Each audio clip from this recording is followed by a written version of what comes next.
Kā atjaunot tuvību ilgtermiņa attiecībās? Kas tad ir tā tuvība? Kur tad viņa slēpjas? Viņa slēpjas tajā mirklī, kad mēs beidzam būt automātiski, ka mēs beidzam būt tā kā pēc plāna. Tuvība sākās tad, kad mēs paskatāmies acīs, tad, kad mēs klausāmies bez vajadzības atbildēt, tad, kad mēs pieskaramies bez kaut kāda konkrēta nodoma kaut ko dabūt vai panākt vai piedzīvot.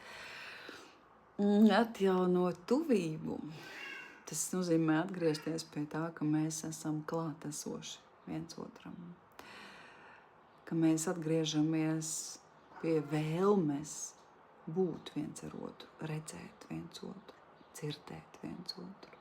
Nevis tikai būt blakus un darīt kaut kādas lietas ierastās.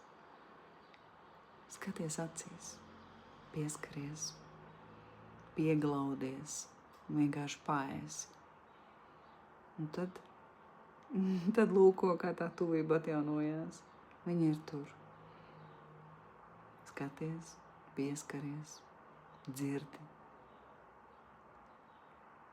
Esi klāt.